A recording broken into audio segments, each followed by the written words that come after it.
silos or centrally controlled pots of money that pit one community against the other in a bidding war. These wars historically have always favoured larger local authorities who've got more resources to pitch for funding.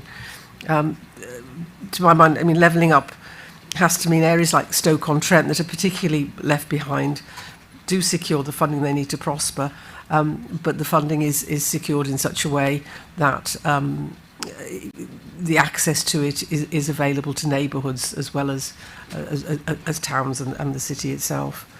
I do think that what needs to happen is that they need to address challenges holistically rather than piecemeal. So I believe that, and particularly in the light of the reshuffle, I have to say, that this commitment to community is one that government will embrace. And it's a fundamental principle of conservatism that we believe in small government and local community-led solutions. We have to challenge the narrative that suggests the solution to all inequalities lies in growing ever bigger top-down public services. Government alone really can't solve every problem, and the expectation that it can, I think, undermines the power of communities to support their own health and well-being, and actually stifles the philanthropic approach to supporting communities, which, quite frankly, was a lifeline during the pandemic. I think during the pandemic, government showed great leadership, and the interventions that we saw were really important. But now is the time to move away from that top-down approach. And you know, I think we've all seen in some quarters a kind of reluctance. There's been a level of dependency, which is, you know, we've all had to live with during the pandemic. But we have to move away from that now, because, you know, it's all about the empowerment of individual communities to look after their own well-being is at the heart of our future well-being as communities and as a country. Thank you very much. Moving on to Vidhya. Morning, everybody. I'm Vidhya Alakeson, the Chief Executive of Power to Change. For those of you who don't know us, we support communities across the country. We've supported over 1,000 communities so far over the last 6 years to run businesses to benefit their local people and local neighbourhoods, to take on assets, bring them into community ownership, a whole range of things that are supporting community power. So we're talking today about unleashing community power, and I wanted to start with why community power matters so much to levelling up and building on some of the things that Joe has already touched on. So I think there are principally 3 reasons. The first is it's increasingly clear that places are successful because of their economic and social conditions, not just their economic conditions. So it's increasingly clear that the quality of social relationships, the civic culture, the assets and community ownership all matter for the prosperity and vibrancy of a place. And if we look only to the economic, we will neglect a whole arm of what matters to levelling up and to turning places around. Secondly, there is growing evidence, some of which was published a couple of weeks ago by Onward in a report called Turnaround, that regeneration efforts are more successful when communities are in control and engaged in those efforts. If we want long-lasting impacts from regeneration and the billions that are going to be spent on levelling up, then we need communities to be in control of some of that money and fully engaged in this process of trying to turn around some of the most left behind parts of the country. And then thirdly, and I think perhaps most importantly, it's what people want. When you talk to people about what levelling up means, for them it means changes in the way that their place feels and the way that they experience their place day to day. It's changes in their local high streets, changes in the local amenities that they can access in their neighbourhoods, the local services. Are the shops open? Is the pub open? Is there still a bank and a post office in their local community? That's what people are looking for. They're not really focused on HS2 and Crossrail and some of these huge infrastructure projects. A new polling that we've just released, which was published on Monday and is covered in this report that you should all have, shows that 2/3 of people want more control over changes in their local area. So levelling up is, if we want levelling up to be seen to be successful, we need to be responding to what people are asking for in their local community. So I think the case is really strong. So in terms of how we build and then unleash community power, this paper puts forward a range of recommendations, but I'll just draw out 3 for this morning. So the first is, it's really clear, and Joe's already touched on it, we need to move away from the top-down approach to levelling up that we've had so far, centralised pots of funding controlled by Whitehall and Westminster, and communities and competition for those pots of money. We need at least 25%. We're calling for at least 25% of the UK Shared Prosperity Fund, which is the big sort of regeneration stream of funding coming on stream next year, to be devolved to community-led partnerships. So really on the ground, controlled by people who understand their local communities best, who know what is needed, and from our experience, Power to Change have an incredibly strong track record of creating change in their local areas. We need to shift from a passive recognition that communities matter, and that the rights that they have, which are enshrined in things like the Localism Act, to a much more proactive, positive approach to supporting communities, investing in their capacity to turn their places around. Secondly, we need to grow the physical asset base that's owned by communities. So the government's already started on this with the Community Ownership Fund, which is fantastic, but we need to really double down on that and have a huge acceleration in the assets communities own. They are the backbone for communities of both generating income, building social capital, and they form the vital community infrastructure and social infrastructure that we saw really unleash its power in the pandemic. And regardless of which direction you go from the conference centre today, you can find amazing examples just a few miles away from here of community power and community asset ownership really transforming communities. Go one way and you'll get to Stretford Public Hall in Trafford, a Victorian building that was unused, taken over by the community. It's now vibrant, a community hub, workspace, art space, a really incredible, exceptional building. Go in the other direction to Bury and you'll find Radcliffe Market Hall, a struggling market hall that was run by the local authority, taken over by the community. It's vibrant, it survived the pandemic, it's driving regeneration in its local area. And then you go a little bit further and you'll find into Salford and you'll find Islington Mill, a former mill from the 18th century that was taken over by an artist collective and is now an incredibly vibrant artist and creative hub for the whole of the Manchester area. So we have great examples of how community power in the terms of community ownership can start to transform places. And then thirdly, I think we need to invest in community leaders. Joe's already talked about investment in communities, but we need specifically to invest in the leaders, particularly in those left behind places that can start to break that vicious cycle and start to turn these places around. At the moment, the way investment tends to work, communities that have most get most because they have the biggest capacity to apply for grants, to apply for government funding. We need to break that cycle, start to invest in the leaders in the places that are most left behind in order for them to be able to build their places back. I'm sure many of you were at the event on Sunday, if you could get into the room, that is, where Michael Gove launched Trusting the People, which is a new report that backed by a number of Conservative MPs, and that he talked about putting relationships at the heart of politics and putting people in charge of things that matter to them, and that's absolutely what we need to see to make levelling up successful. Thank you. Thank you very much. Kris. Thank you. So I'm Councillor Kris Wilson. I'm the new leader of Nuneaton and Bedworth Borough Council. Nuneaton is a small town in Warwickshire, and it's best known for George Eliot, or if you're of a certain age, Larry Grayson. And I'm glad to see that the door has been firmly shut in this room. But we are a historic mining and industrial community in Nuneaton and Bedworth, and that presents its own challenges. Now, we're not a natural Conservative area, you would expect, and we did have Labour in control for 46 out of 48 years. But the difference is where, in my belief, Labour just moan and whinge about the left-behind communities. It's actually us that are getting behind the issues and actually tackling the problems, the long-standing problems. So, as Conservatives, I think the best thing we can do to actually help level up or start the levelling up process is doing what we do best and getting out there into the communities and knocking on doors. And that's the only way we are really going to actually find out what people want in their communities. And that is what has been so effective in our campaign in Nuneaton and Bedworth. We were actually out there over 5-6 years ago listening to residents with their concerns about the town centres and lack of educational attainment, and really listening to those folks. We went from 3 councillors in 2014 to 24 in 2021 because we listened to residents and we actually came up with solutions to the problems that they were facing. And one of our strap lines in the election this time around was vision, ambition and aspiration. And I think that's exactly what residents want. We shouldn't be frightened of that aspiration. And one of those key elements is about education. So Warwickshire is a diverse community. If you go 40 minutes south of Nuneaton, you will end up in Stratford, Shakespeare country. But the gap in the educational attainment is quite stark, and it is something that we are working on with the county.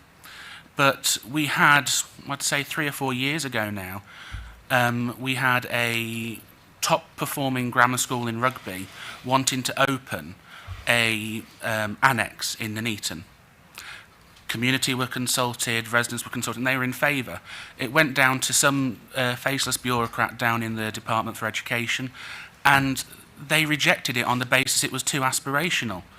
Who is that civil servant to tell my communities that it is too aspirational? Every child deserves that chance to actually make something of themselves and get ahead. Education, in my view, is one of the fundamental foundation points for actually starting to level up, because if you actually get the qualifications, whether they be academic or vocational, I think that's important that we focus on vocational too, that we actually give them the greatest life chances. So we have actually been successful in obtaining government funding, and I think there is a shift in government thinking behind necessarily giving it to large authorities. We're an authority of about 130,000 people. Over 60% of our properties are in council tax bands A to C. So that just goes to show the spending power that we don't actually have really as a council, whereas you'd expect to see larger authorities with band D+, where you get more council tax in. It's a bit more challenging for us. But we actually were successful in getting £13 million from the Future High Streets Fund and virtually the whole amount of the £25 million from the Town's Investment Fund. And we did that because the government actually said that you have to get together as a community. You have to get all the different stakeholders involved. Yes, the borough, yes, the county, yes, the MP, but social enterprises, you get your LEP on board, you get other business stakeholders on board. And we actually have a good programme for transforming Nuneaton. But I think moving forward, what government needs to look at is public funding isn't going to solve all of our problems. It can be a kickstarter, it can be a faith builder, in that if we can see in communities that we are doing the right things with government money, we need to actually get the private sector on board to help regenerate our communities a lot more. So once we get the cranes on the horizon, and I'm hoping that I will be doing that very shortly and getting the high-vis jacket on in the next couple of months, we need to find a way as a government of trying to unlock the potential of the private sector, whether that be through tax breaks, whether it be through business rate holidays. That's an area where we can actually start to make a difference, because the public purse is not a bottomless pit. In fact, the Chancellor highlighted that yesterday. But if we can find a way of actually harnessing the private sector, I think we can make significant inroads into levelling up communities which are 20, 30 years behind, particularly in my former industrial heartland of Nuneaton and Bedworth. So I think it's an exciting time to be involved in local politics and actually standing up for our residents. Thank you. I don't intend to bring the... Is this on? Yeah. I don't intend to bring the event to a screeching halt every time something baffles me personally, but did the DFE really use the phrase too aspirational?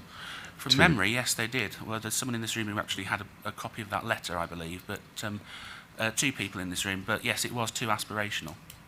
Amazing. Okay. Anyway, Rich.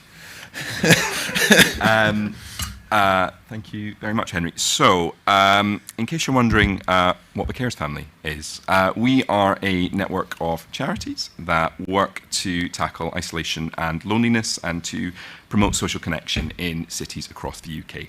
So we've been working with communities in London for a little over a decade, and we launched Manchester Cares in 2017 and Liverpool Cares in 2018. Our initial sole focus as an organisation was on bringing older and younger people together within their local area to share time, friendship and new experiences. And whilst that work, fostering intergenerational relationships, remains absolutely core to our mission, we're also increasingly working to bring people together to connect across other social and cultural cleavages too. So you might be wondering why we are part of a debate on community power, which is a fair question. There's an excellent line in the paper which Joe co-signed alongside several other Conservative MPs and which Vidhya alluded to, Trusting the People. It was so good I made a note of it. Joe and her co-authors write that Conservatives are defined by a belief that people realise their potential through forming strong bonds and attachments to others. Now, obviously, the Kris family is a charity. We are studiously non-partisan, but that belief is certainly one that we share. We define our mission, as it says on the banner, as building connection in a disconnected age, but I think helping people to realise their potential through forming strong bonds is ultimately what we set out to do through our work. And to us, a strong bond, a fulfilling bond, is a reciprocal bond, which is why we've designed our intergenerational initiatives to work quite purposefully against the grain of certainly the popular image of befriending schemes. So we're very clear with the older and younger people who sign up to take part in our programs that they each have something to offer, to give to the other. The older people whom we work with are, in many cases, quite isolated. And so it's true that they benefit very clearly and directly from the opportunity for social contact offered by a visit from a younger neighbour or attending one of our regular social club events. But it's also true that the young people whom we work with frequently tell us that they come to feel more connected to and rooted in their community as a result of breaking out of their social bubble and viewing the world around them through a different lens for an hour or two each week. And it's true too that the UK is in the midst of an epidemic of loneliness, which several studies have shown is actually impacting most severely on 18 to 25-year-olds and on young people. So we take the view that all of us would benefit from having more opportunities to build those strong, fulfilling, and reciprocal bonds. And that's why we want to get stuck into the debate on community power. So we've launched this report today alongside Power to Change. And in it, we make the case that enabling people to forge relationships of exactly that sort should be a key goal of the government's levelling up agenda.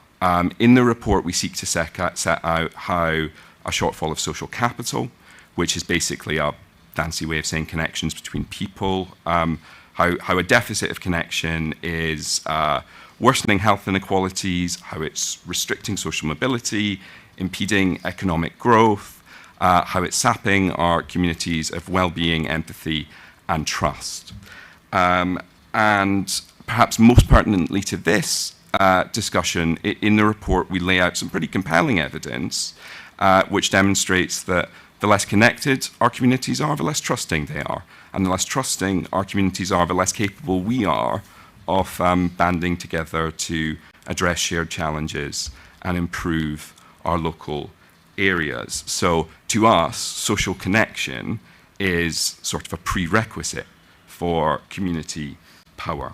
And that's a big part of why we argue that we need to act to build up our social as well as our physical infrastructure, creating more spaces and community institutions in which people from different generations and social and cultural backgrounds can meet, mix, and tend to the ties that bind us together, because it's pretty clear from the evidence that when people do connect meaningfully across perceived lines of difference, social trust does grow and communities do flourish. And we don't necessarily think that building those spaces and institutions is a job for government, but we also think that this government has a golden opportunity in levelling up to enable community businesses and locally rooted charities to unleash their area's potential and to generate significant amounts of social capital or relational wealth in communities across the country.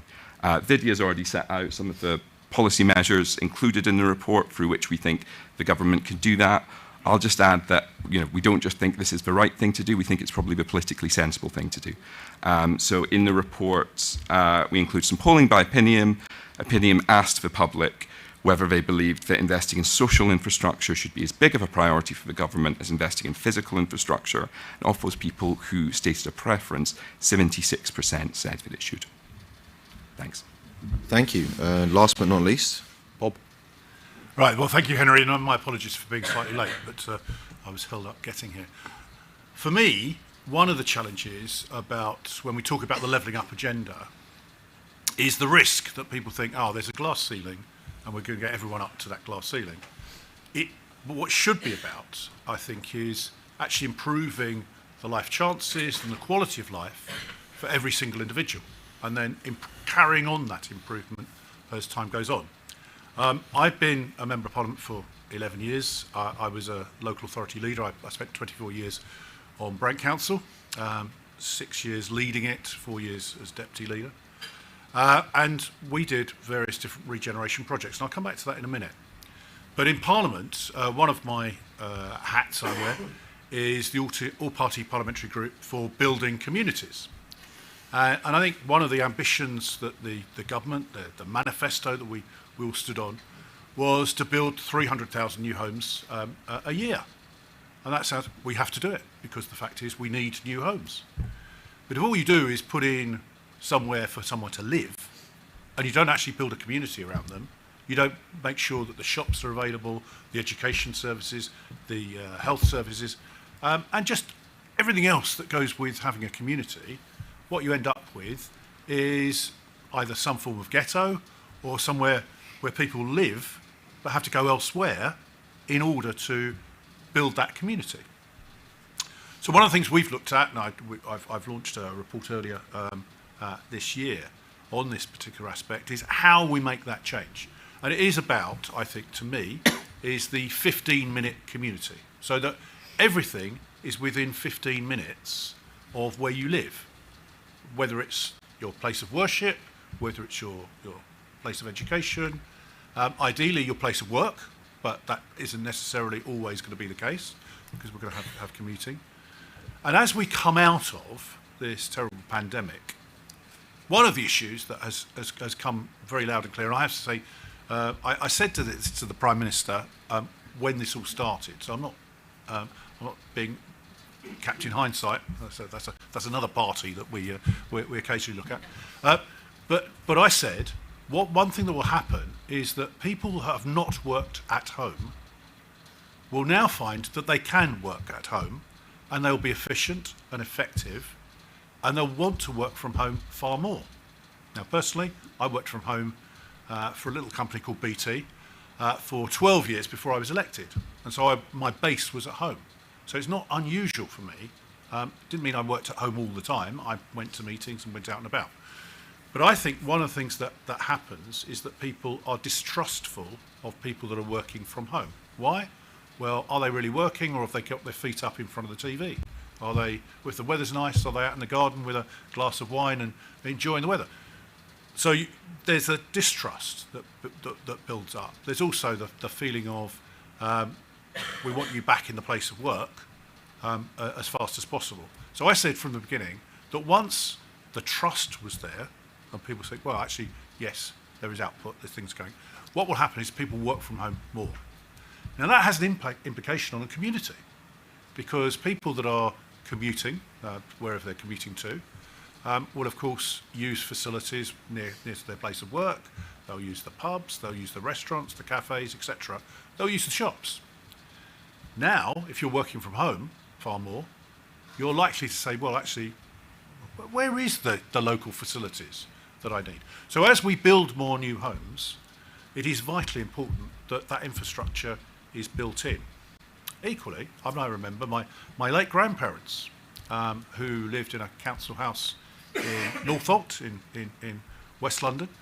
They had 7 children who all grew up, and they all lived within 10 minutes walk or drive. Now families are split up all over the country. No longer is that family support there.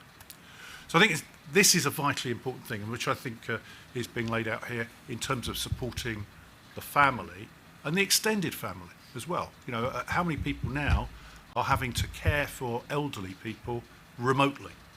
really difficult to do, but I've come across that in a big way. So it is absolutely vital that we build these communities, and it's not just about building bricks and mortar and having somewhere to live. It's building that trust. And I do think that one of the things that's happened during the pandemic probably is that people have got used to actually helping their neighbours, talking to the neighbours, saying, "Are you okay? Can I get you any shopping?" Those sort of things have gone out of life in many respects, and we need to build on that, because people that are good neighbours, funnily enough, help and assist public services. So it is vitally important.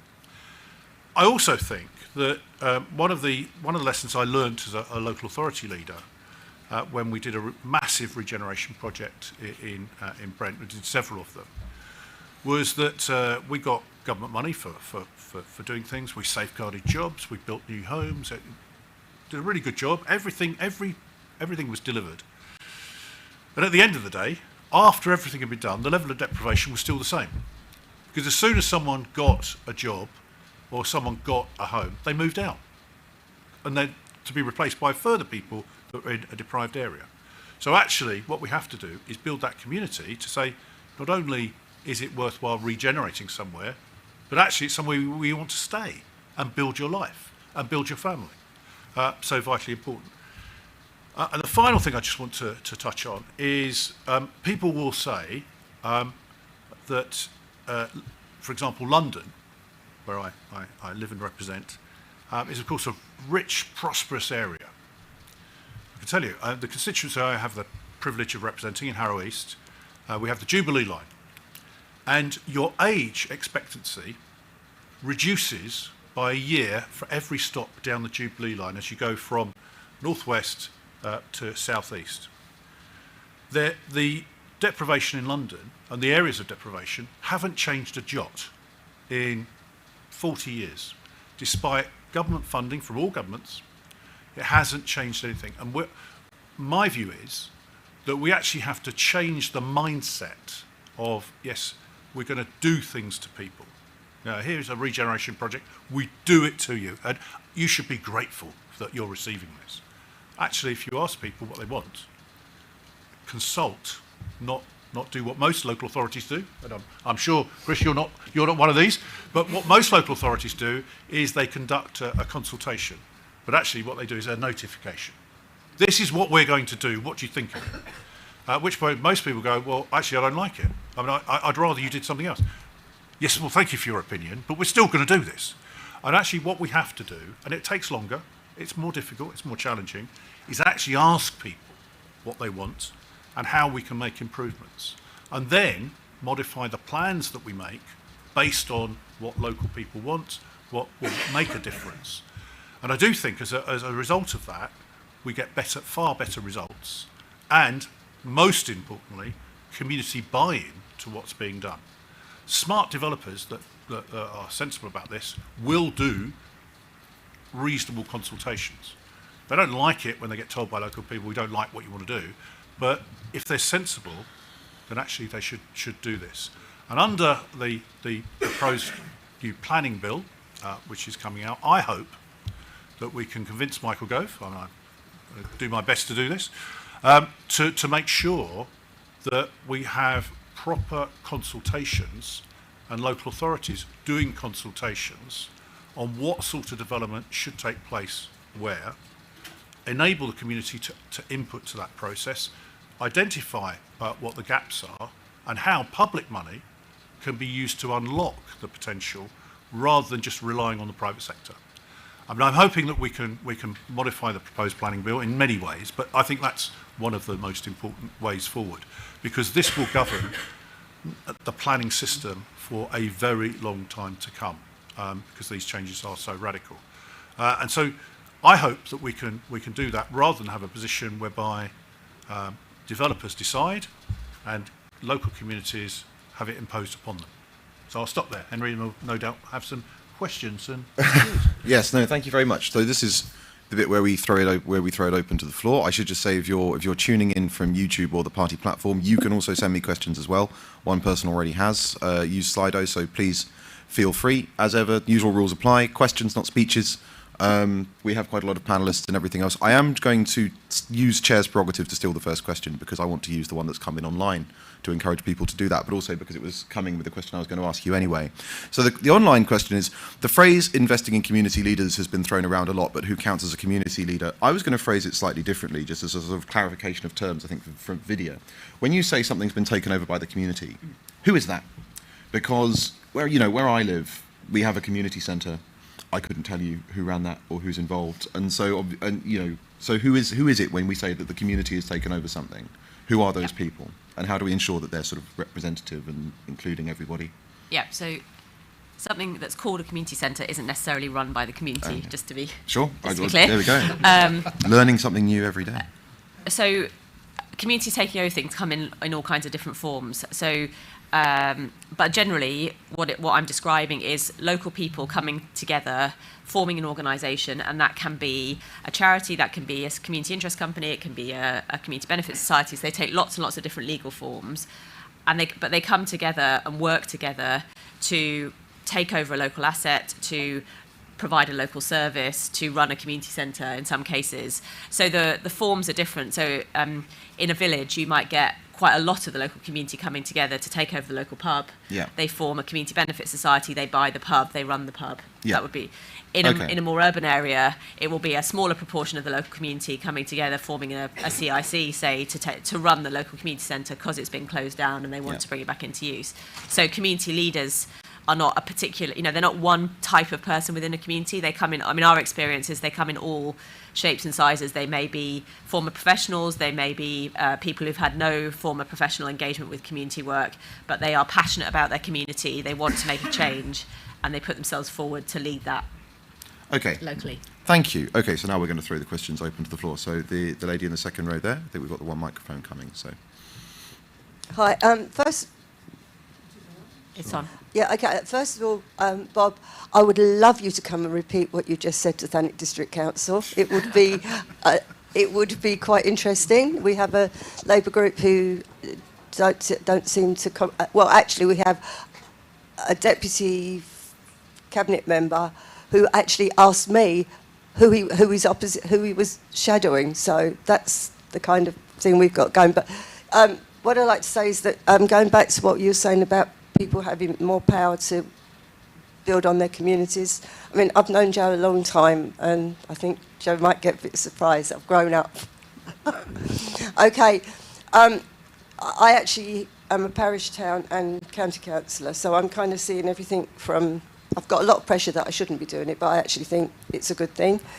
One of the problems we've got at parish is that in parish councils, town and parish councils, we have to do CICs rather than go out a bit further. And I'd like to see that parishes could actually get proper sponsorship from companies.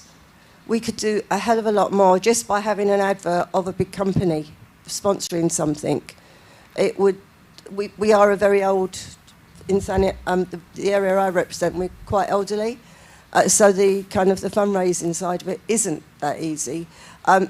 District don't give the money that the levelling up down to the smaller places. The big towns get them. Okay. Thank you. Making it easier to bring sort of big corporate money into this kind of project, I think we'll just sort of go down the panel, maybe starting with you, Vidhya, and then go down.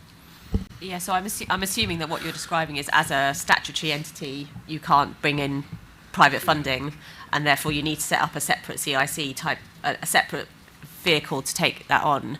I mean, I think we do need more flexibility there. I think what quite a few people on the panel have said is that this has got to be a situation where public money primes the pump for private money and other kinds of money.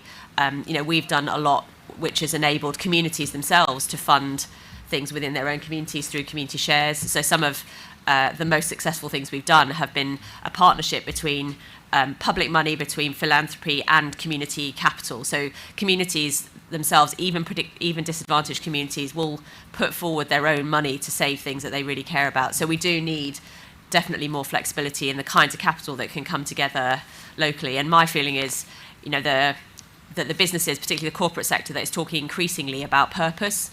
needs to translate that into much more action on the ground in terms of the places where they have a physical footprint and really start to be part of the agenda on levelling up in their local communities. Bob.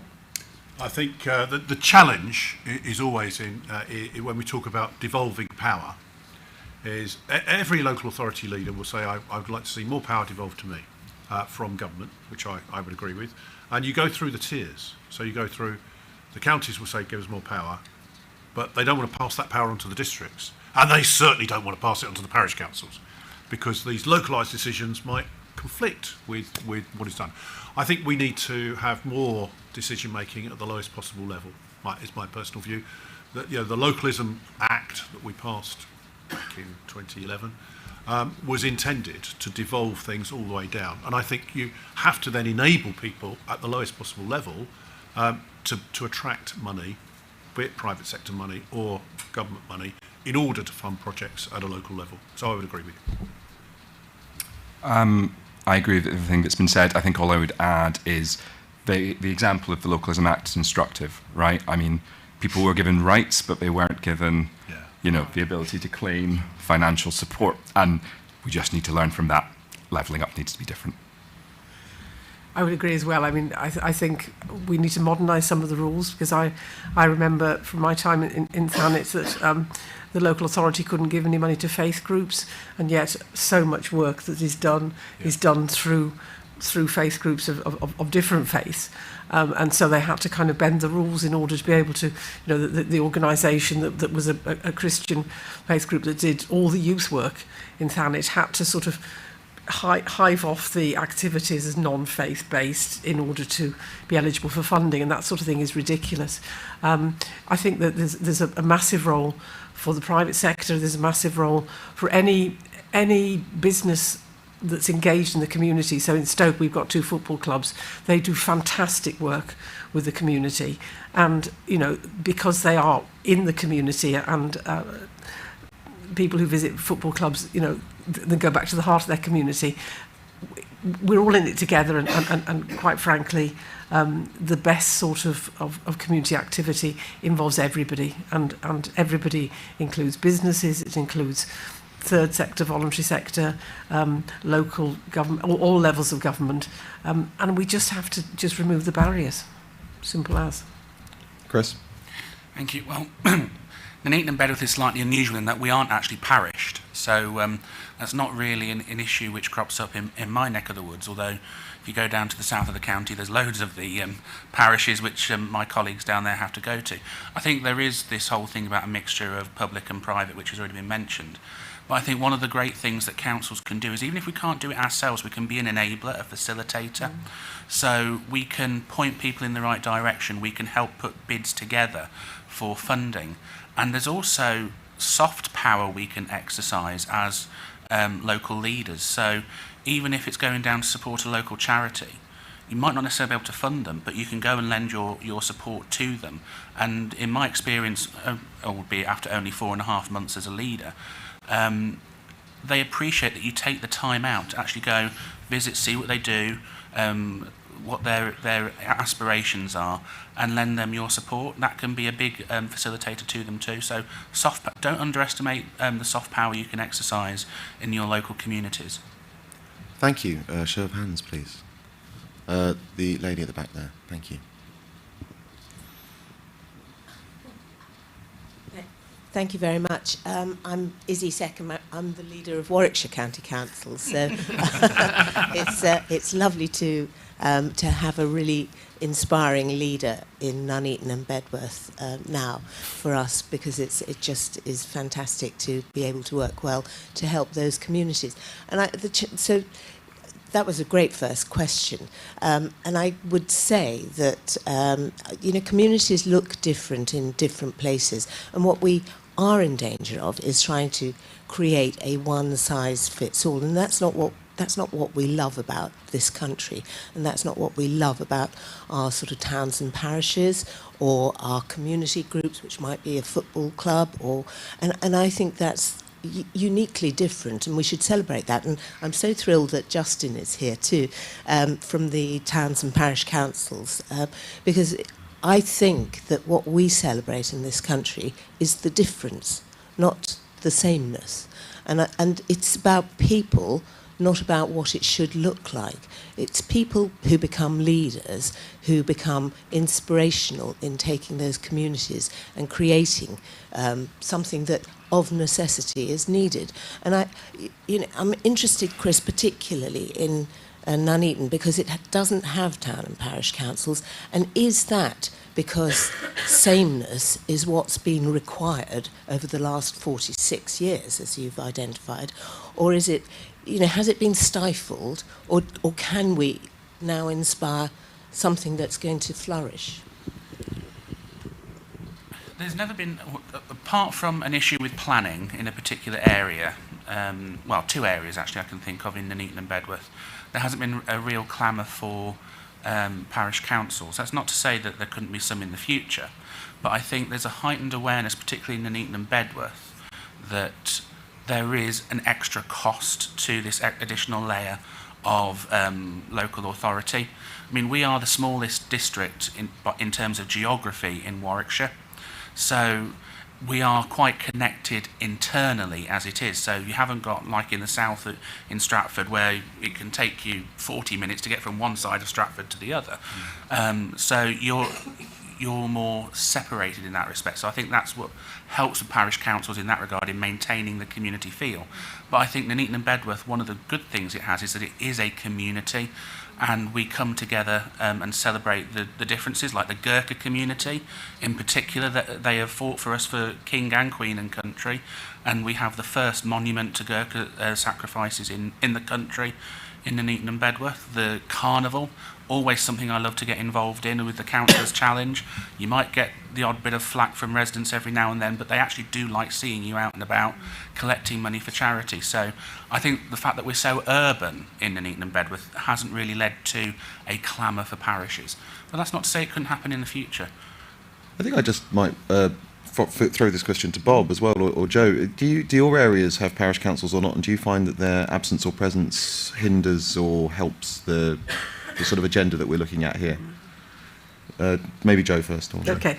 Yes. So we don't have parishes. I think it's interesting, the notion that devolved power is within the structure of local authorities, because to me devolved power is very much about neighbourhoods, not local government. So fundamentally, it kind of doesn't matter whether you've got a parish council or not, because the power should sit in neighbourhoods. But I do have experience of parish councils in East Kent, and one in particular that was particularly dysfunctional. So I think within the local authority structures, sometimes parish councils don't represent the communities that they serve, and so I would much rather see a devolved people community power structure as sitting within communities. But, well, obviously representing a London borough, London boroughs have had different experiences on devolving responsibility. The Tower Hamlets, for example, which ended up as a disaster, did try to devolve power to a local level, and then there was widespread problems and corruption as a direct result. Other areas, when I was a Brent councillor, we used to have area committees, which tried to act as a forum. The drawback of those is that often it's the usual suspects that turn up to these things, and they are the ones that try to influence everything that affects everyone. And only after decisions are made do other people go, hang on, wait a minute, we weren't asked about this. And so I think that's why I think we have to get the view of proper consultation to people. It's not just notification of things. I had an example just recently where the local authority decided to do low traffic neighbourhoods. Now, they decided to do that, didn't consult anyone, and just did it. Now, in my constituency, they had the misfortune of notifying me that they were intending to do this. And so within days, we had a 3,000 signature petition against doing these low traffic neighbourhoods, and they didn't go in. In our neighbouring area, neighbouring seat, they put them in, a complete and utter disaster, because they didn't ask anyone. They just put this in. Now, have they consulted people and said, look, what we're trying to do is to reduce the traffic, make the roads safer and so on? Community people who live there would have said, well, actually, you don't want to do this scheme, but you could make changes here, here and here, and actually a scheme would have worked. So what's happened? All those schemes have come out. So £250,000 to put these schemes in, £85,000 to take them out. You know, what a huge waste of public money. But if it had been a case of, let's ask people, see what they want, see if it works, then there would have been far more likelihood of success. And it's going on, I mean, in London, certainly it's going on all over the place. Ealing is probably the worst example of what happened, of imposing things on local people. K&C, we saw the same things. I mean, I think what is important in this, and we're talking about building communities here, is that often when decisions are made that communities don't like, that's when you see the community come together in a very active way. But actually, wouldn't it be better to just ask them first? I just have a feeling that that's the best way of doing things. Thank you. The gentleman here.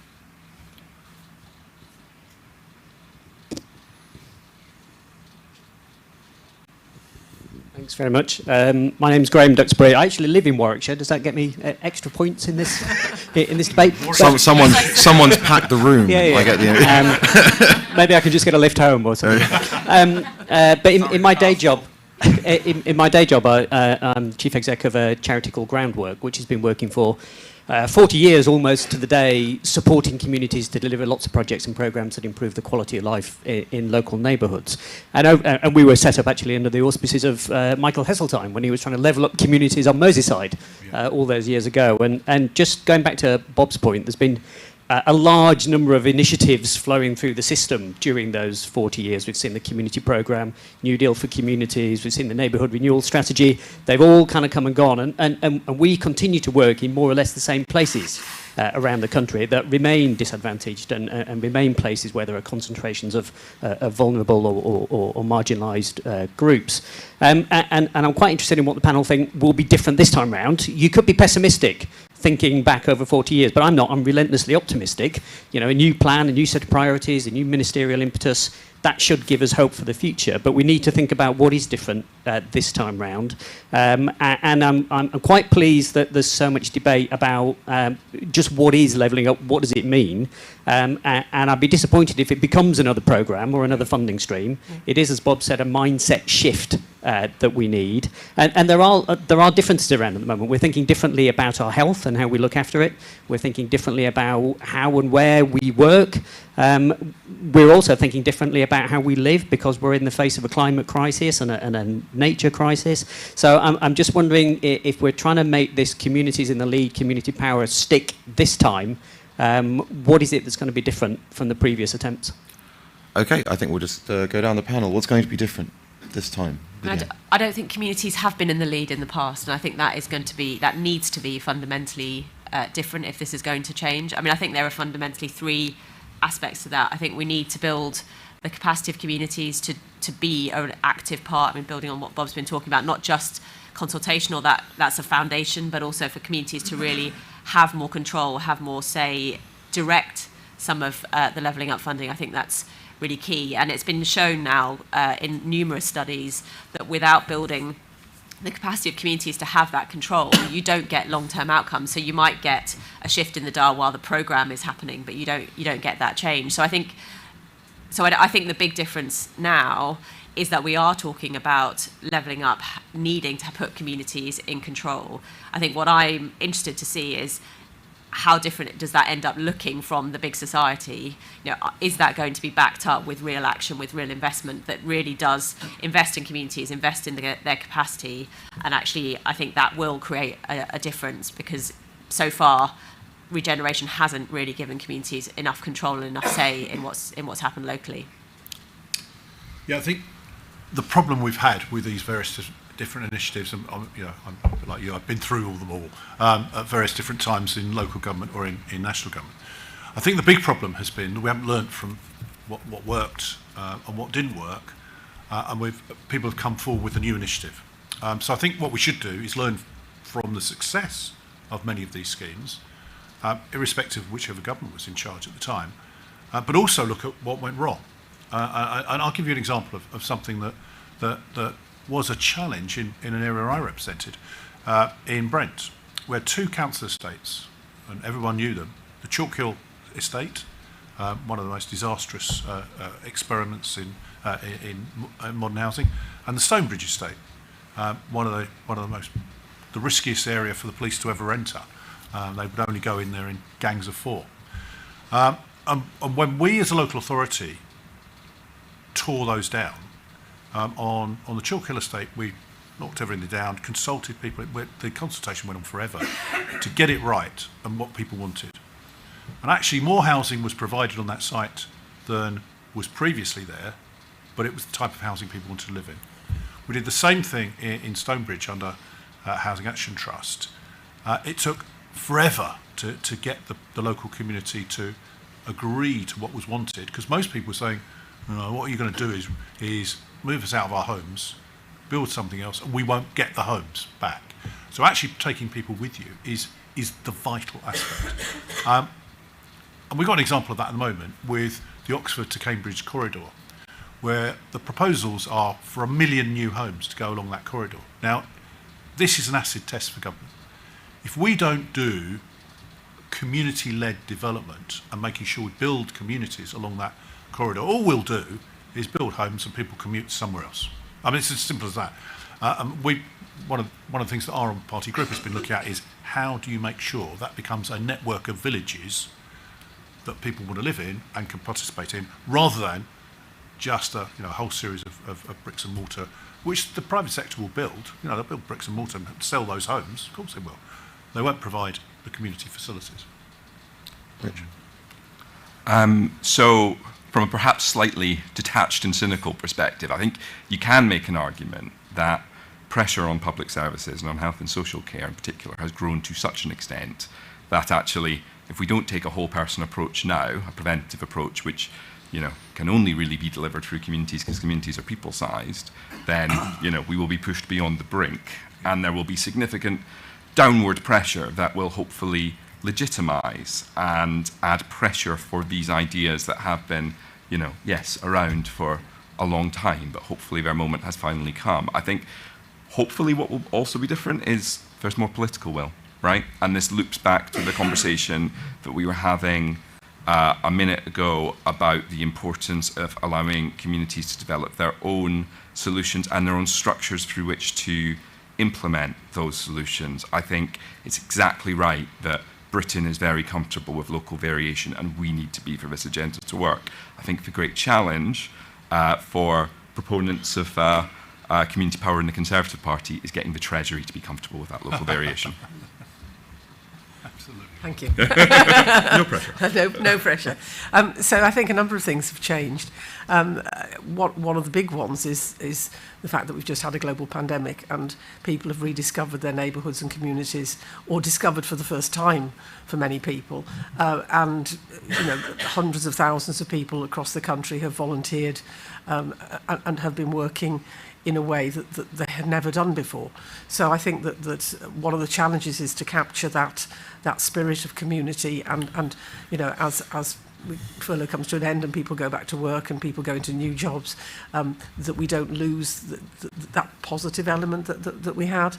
Another thing is, I think that in the past all the projects have been just that, projects. They've been short-term funded, and inevitably, even though people are always required to build sustainability into their bidding processes, and they will say, oh yes, you give us X amount of money and we'll be able to run it forever. We all know in reality that isn't the case. And so unless the funding stream is continuous, then even the best projects fail. And there was always an appetite for new projects and new things. So you did something, it worked really well, and you go back and say, well, it worked really well, can we have funding again? They go, well, no, we're funding a new pilot now somewhere else. So that whole model of constantly running pilots rather than long-term funding, and giving giving the responsibility for keeping it going to communities, but giving the tools and techniques. So I think building up our social fabric, building up our community leaders and the capacity of leaders within the community to be able to come up with the sustainability that really is genuine. I think that will be key to this being different this time around. Kris. Thank you. So it is early days, so I suppose, like some other local authority leaders, I have some reservations. But the signs are encouraging for me. So having heard the levelling up secretary, I suppose we have to call him now, not a problem that Izzy and I share is trying to remember the acronyms for everything nowadays. There seems to be a willingness to break down the silo mentality. So levelling up isn't just about local government, although we can be a linchpin for a number of these things. It's also about education, it's about health, it's about transport. Transport can be a big determinant of levelling up. Just in my county of Warwickshire, trying to get from Nuneaton in the north to Stratford in the south, as you will know, is an absolute nightmare by public transport. And to get across to nearby West Midlands is a nightmare. We only have one train every half an hour between Nuneaton and Birmingham. We have 7 platforms in Nuneaton. Coventry has 4, so we're actually a bigger capacity, but we actually struggle more in terms of the connectiveness with the West Midlands. But also justice as well. I think justice is quite often forgotten in the levelling up agenda too, because we have a lot of kids in care, and we can see that with areas with higher levels of deprivation, the correlation is that you have more children in the care system, and that is a cycle we need to break too, because since Baby P, there has been an awful lot more from local authorities in putting children into care. Quite rightly so, they're no longer frightened of that, but we need to actually be able to get them through the system so that they actually have their life chances determined a lot quicker. So it's all about the whole approach, which I think we need to look at with levelling up. For too long, it's been the lowest common denominator, that we just accept what we're given, and that isn't what communities want. They want to actually have that aspiration, and to actually know that their kids will have the best chances moving forwards. It's natural for a parent to want to have their child do better than they did in their lifestyle, in their childhood. So I think I'm encouraged, but we now need to start to see the delivery. And I think with Michael Gove in particular, he has the experience of, particularly in the Cabinet Office and Brexit and the tentacles all over the place. Now let's use that to the benefit of the levelling up agenda. Great early morning image there, Kris. Thank you. The lady in the 4th row. Thank you. It is on. We can hear you. Thank you. My name is Donna Stimson. I'm a local councillor, and my agenda is climate change and sustainability. But I'm also deputised for health and well-being, and we've lifted our climate strategy out of the of local government because it just gets stuck in the silos, and also because we have no money. So it's interesting because it all goes to social care. And so what we're doing is we've got communities who've been dying to get involved but haven't been able to. And I just wonder with Michael Gove, because he knows so much and cares so much, I remember him saying once that that is what will make people become conservatives, their care for the environment. And that, so I just think that we're missing a trick if we don't bring the climate change agenda together with the health and well-being. It's so exciting to listen to you guys. I'm so energized. I've been exhausted just trying the climate change agenda on my own. But when we bring all of these things together, I just think there's so much more that we can work together with. I know I'm not articulating myself well, but it just gives me so much more faith to come into this room instead of just being sitting with the climate agenda, because they are all linked together. And I think with Michael Gove as part of this, it just makes so much more sense. My question is, how are we going to do that? How are we going to not create doubling up of our money, because they are linked together? So how can we not waste money because climate and health and well-being are all linked together. Okay, That's my question. fair enough. I think maybe we'll start with Bob. Yeah, I think my criticism of government on climate change is it's very good to set the overall aims, but actually you've got to explain to people what they can do, their personal involvement, and what the implications are for them of making these changes. And one of the challenges when we talk about levelling up is people who are on the lowest incomes tend to live in homes which are poorly insulated. So they're paying the highest electricity and gas bills. They have the least capability to improve their lot. They probably, if they've got a car, they probably drive an old car, which is the most polluting.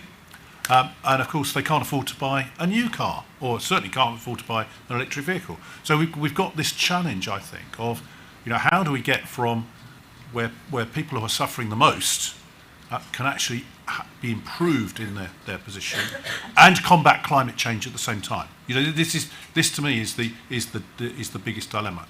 And what we do know, for example, on climate change, is that one of the biggest single things we can do is properly insulate homes and make sure that actually we're reducing the carbon footprint, because that's a huge impact. So I think that's a challenge directly for government, and We'd like to get through as more questioners. Sorry.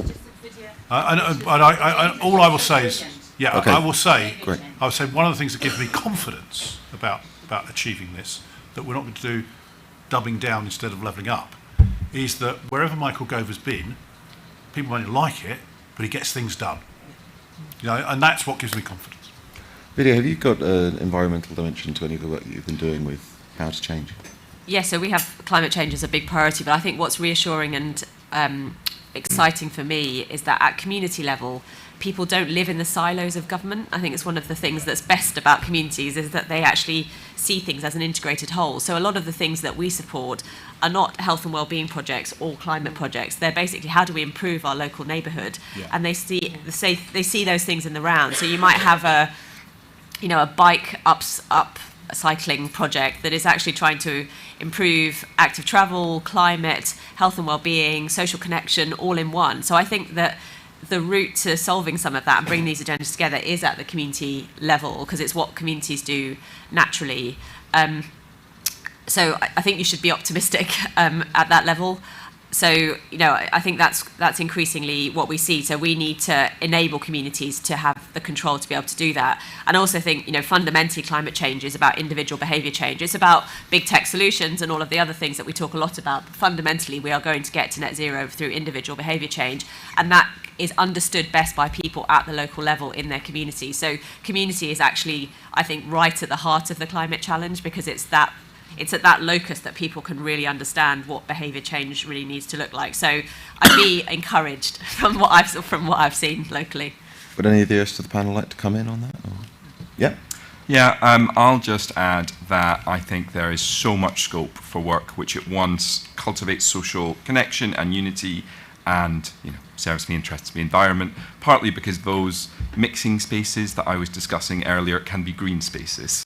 Right, and you can imagine all sorts of community initiatives with the right funding and support could bring people together across perceived lines of difference to protect and support the environment. But it's also true that as a country, we are, remarkably united in our concern for the environment. And it may be that young people talk about the climate emergency and older people talk about preservation, but ultimately we're all talking about the same thing. And actually, I think there's real scope for, protecting the environment our unifying national mission, which could be, have ramifications in all sorts of respects.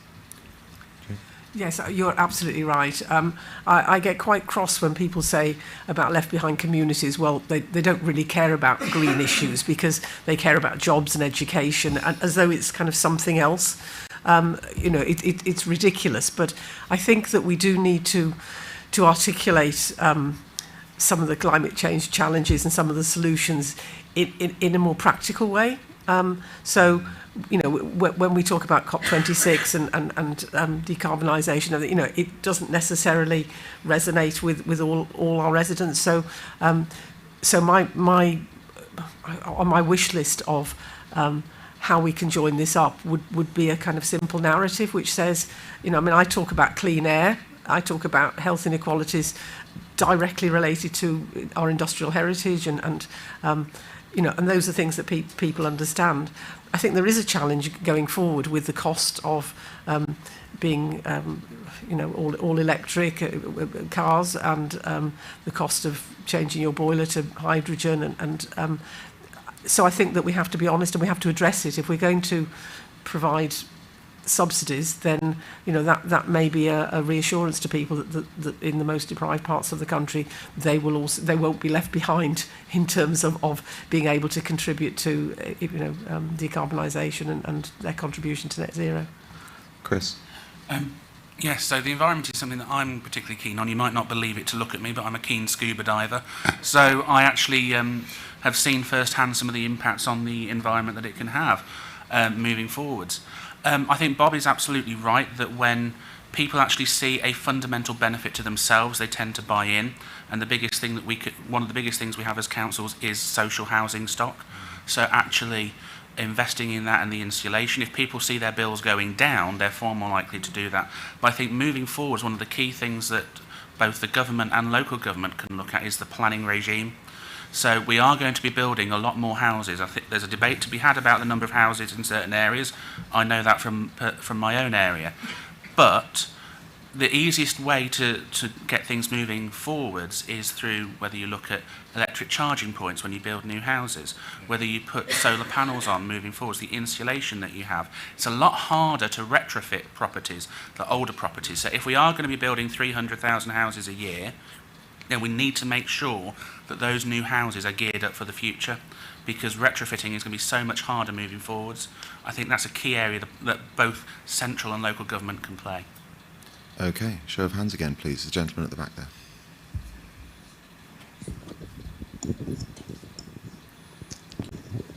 Hi, I'm Justin Griggs from the National Association of Local Councils. We represent England's 10,000 town and parish councils.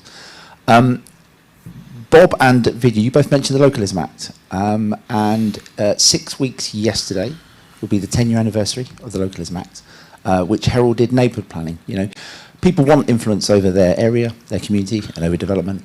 And undoubtedly, speaking to, I think, Graham's point, what have we learned over the last 10 years? Neighbourhood planning has been a success. 1,000 plans in place.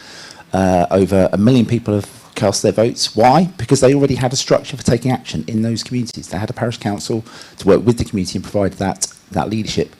Surely then, levelling up must unleash community power, parish power, pump up parish power and empower communities. And Vidhya, you mentioned Onward, who call for that in one of their reports around social fabric as well. My question then to the panel is, how do we unblock that unleashing of parish power? And surely it's time for the decision on the creation of parish and town councils to be taken away from district councils. God, there's a real tension on the subject of parishes today, isn't there? Okay, well, I think again, Bob, over to you. Well, one of my roles is on the, well, it's currently the Housing Communities Local Government Committee. No doubt we're going to have to change it to levelling up or something. But a former Secretary of State for the Environment, John Gummer, was giving evidence to us, and he reminded us, I mean, in fact, I was at the conference where this happened, local government conference, where he said, we as the Conservative government are going to devolve more power to county councils. Hooray, hooray! You know, we're going to devolve more power to district councils as well. Hooray, hooray! And we're going to give more power to parish councils. Boo! Hiss! You know, because they weren't there. And I think this is the direct challenge. That everyone who's got power wants to retain that power. And actually, if we can get people to understand that the lower the level of power and decision making, often it may not be the perfect decision, but it's often the right one. It may take longer to get there, but it is a better decision. And it's very hard. I mean, we talk about the dead hand of the Treasury, which controls it. It's very hard for governments of any persuasion to give up power, because the risk is that people might take the decisions that people don't like. Well, that's what democracy and that's what local activism is all about. And to me, yes, let local people make those decisions. I might not always agree with it, but however, let them make those decisions and give them the power to do so.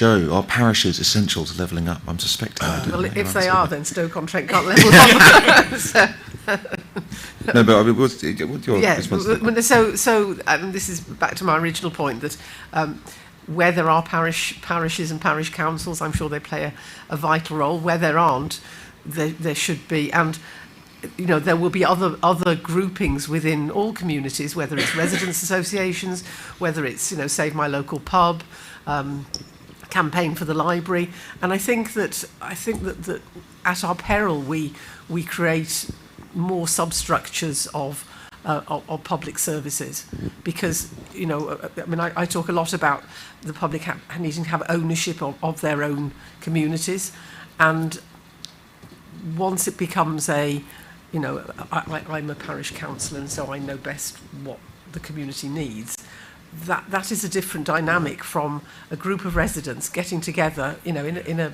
village hall somewhere, saying, you know, we really need to sort out this problem. Sometimes, you know, with the best parish councils, I'm sure it can be the same, but we shouldn't be only focused on one model, I think, going forward. Okay, let's have a show of hands again. The gentleman in the second row here. Oh no! You're in the second row. The fact that nobody wanted to sit in the first row. You asked. I had this debate with myself. I'm sticking with it. Second row.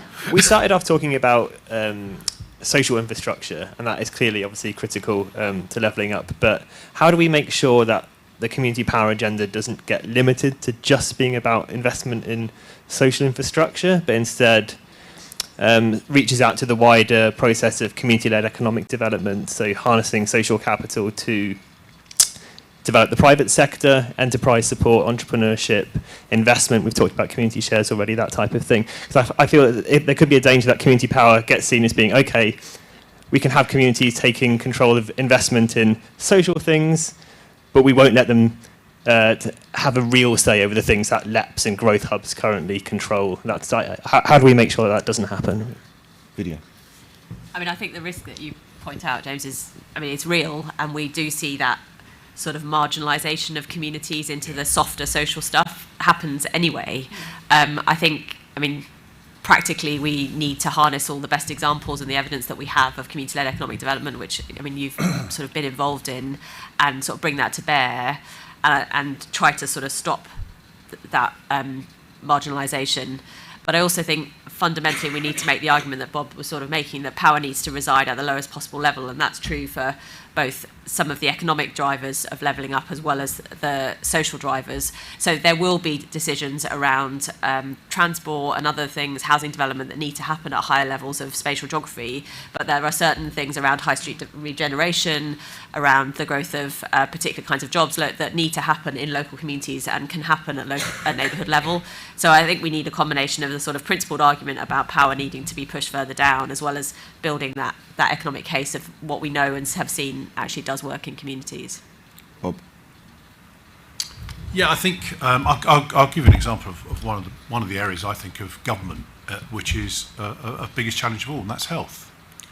I defy anyone in this room to know who it is makes decisions on health things. I, as an MP, Joe, I'm sure, has found the same thing. To get to the decision makers, you know, is very, very hard. The health service is very difficult, but it's done to people. So someone decides this is the right thing for health reasons for people. And can local people influence that? Very difficult to do it. But it's actually about people's health outcomes. So absolutely vital. And I think one of the things that I think we're changing under the current health and social care bill is more direct involvement from politicians on what happens, because the health service is vital to all of us. We all need it. But there's no accountability for that service to local people. And it's a vital service, which I think would make a huge difference to the outcomes for local communities. So I think that's one of the areas, for example, that I think we haven't got right, and we've got to bring influence to bear. And I just go back to my first ever meeting with the health service when I got elected to Parliament 11 years ago. We were in a room, and it was a case of, it has been decided that. So hang on, wait a minute, stop there. Who decided, and who did you ask? Well, of course, no one asked anyone. and you couldn't point to who it was that decided it. So you couldn't even get to them to influence them before they made that decision. We haven't improved that position over the last 11 years. Rich? Yeah, again, I agree with everything that's been said. I would just add 2 points. We need to make that principled argument about, subsidiarity, but we also need to get better at valuing or assessing the value the social value created by community control. And a particular dimension of that is just challenging the prevailing assumption that economic capital breeds social capital and not vice versa. Because we know that, where businesses are locally rooted and create community networks, that leads to prosperity and that spreads economic growth. And importantly, it spreads economic growth across that community rather than within just a single section of that community. And we just need to make that case over and over and over again. Absolutely great question, really. Because at the heart of empowering communities, it's got to be empowering them to do whatever they want to do.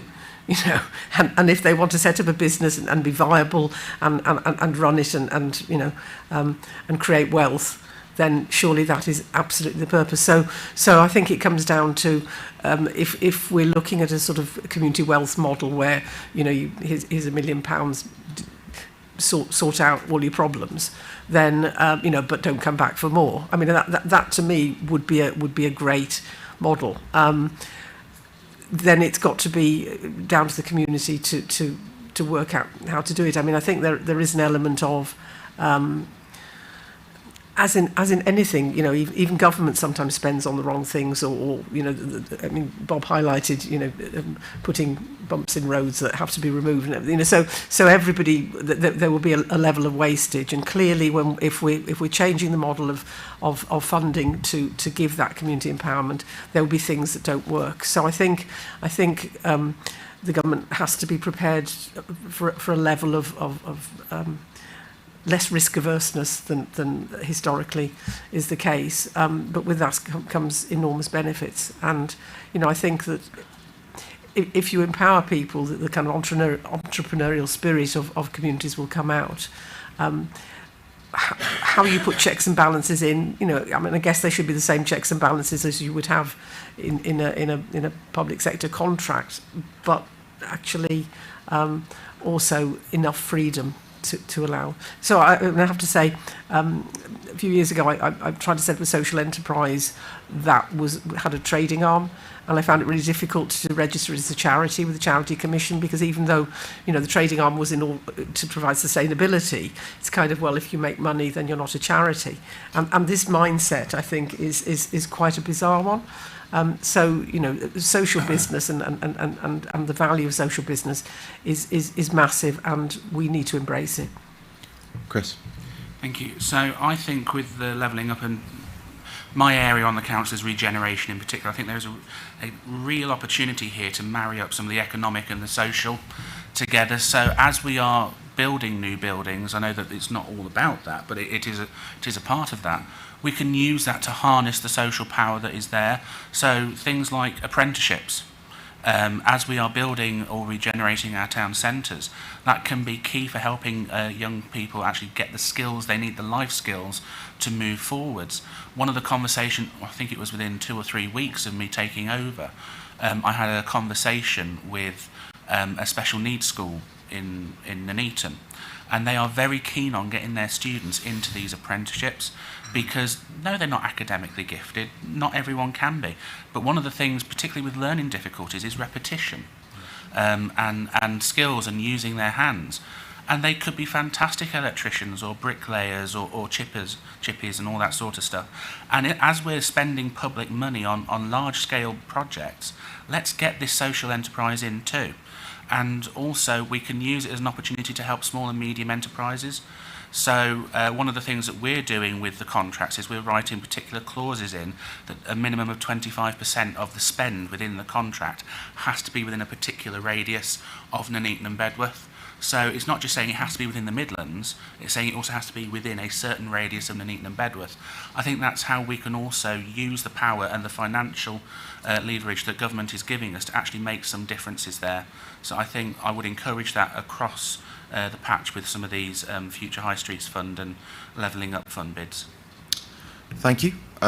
Any further questions? Or if not, I think we just have time for everyone on the panel to make some closing remarks because we're down to our last 5 minutes. So maybe if we just work back up Kris, based on the discussion today, is there any particular points that you'd want people to highlight or take away? I think the big thing I want to highlight is that the public sector isn't going to be able to deliver everything that we need to do. We know that coming out of the pandemic, difficult decisions are going to have to be made about funding. But what we can use the public funding for is a kickstart to get things moving, and we need to find a way of bringing that private sector in. Otherwise, town centres will be left for another 20 or 30 years, half-baked and unformed, and then our communities won't thank us for that. And we need to get on with those educational life skills as well. I think that is a fundamental basis moving forward. Don't be frightened of aspiration. That's what people want. Joe? So I think that everybody asked what levelling up was all about. They asked me it on day one as an MP, and they're still asking. And I was very clear from the beginning that it wasn't about a quick fix. It wasn't about funding, a big project that was shovel ready, and well, you've had that lump of money, so now you're levelled up. And I think that we are now in a much clearer space, and I'm really pleased that the debate about the importance of community and the central role of community in delivering levelling up is clear to government, and I think we're getting a very clear message with the new Secretary of State that this is definitely the direction of travel. I think I'm very optimistic. Rich? So I think there's a reason that this issue around local variation and the need for communities to develop their own solutions whilst, being universally empowered has arisen time and again. I think that will be the pressure point which will decide the success or failure of the levelling up agenda. So at the risk of repeating myself, I think there is a real need for proponents of community-led levelling up to think actively about how that case can be made to the Treasury.